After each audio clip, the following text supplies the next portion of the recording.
up, guys? My name's Log. We're here at Velo Republic Bike Shop. This is my custom built all steel full suspension mountain bike rig. I'm going to show you guys how I custom built this during a part shortage and how I got it under 3,500 bucks. Let's go. So this is a full steel full suspension bike. This is by the brand Ferrum. They are out of Las Vegas, Nevada. Whenever you order one of these, they literally start welding it that day. And they custom build this. So I ordered I got one with a custom paint job. I paid a little bit extra for the teal. They do all sorts of other colors, and they were willing to work with me, and they were really good on emails of what I wanted custom built.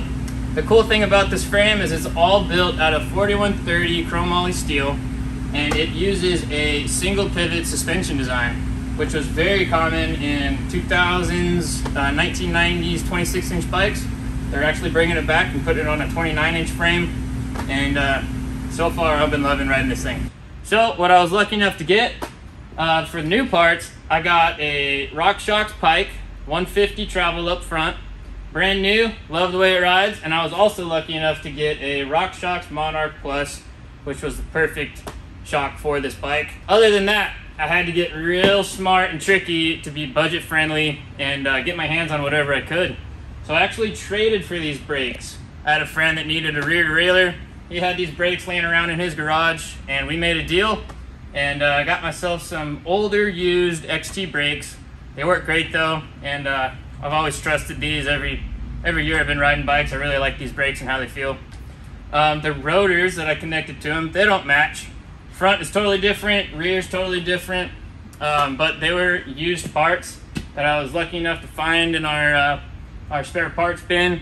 I gave the shop probably 30-40 bucks for some used rotors, and made sure that worked. I was also lucky enough to find some used wheels. The wheels I got from a customer.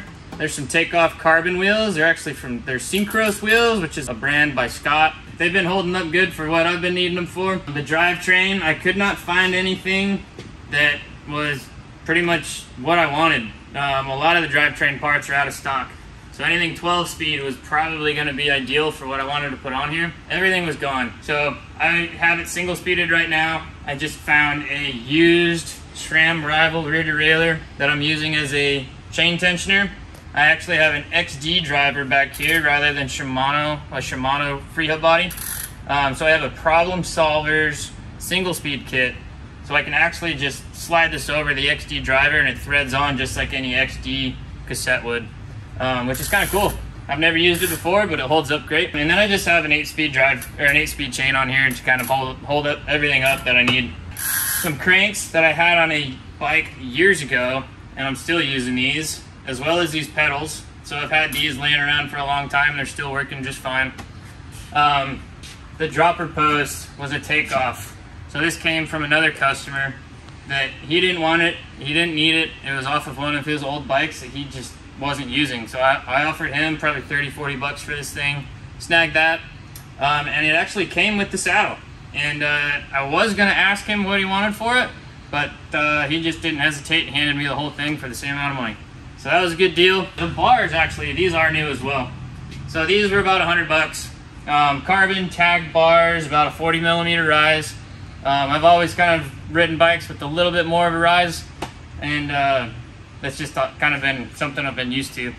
The grips were some Takeoff grips. They were laying around in the back of the shop. I think I threw the shop like 10 bucks for these guys. And as well as this dropper lever. This was a brand new part that we've been lucky enough to order. So raised face dropper lever actuates the dropper seat post. A lot of these parts I was also shopping around on Facebook Marketplace, eBay, Craigslist, just trying to find anything that I can.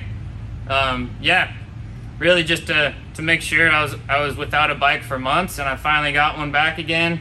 Took me probably 2-3 months to build this thing, and it was well worth it. I finally got a bike back together, and hopefully this part shortage is over soon and we can just go back to building and ordering custom complete bikes again.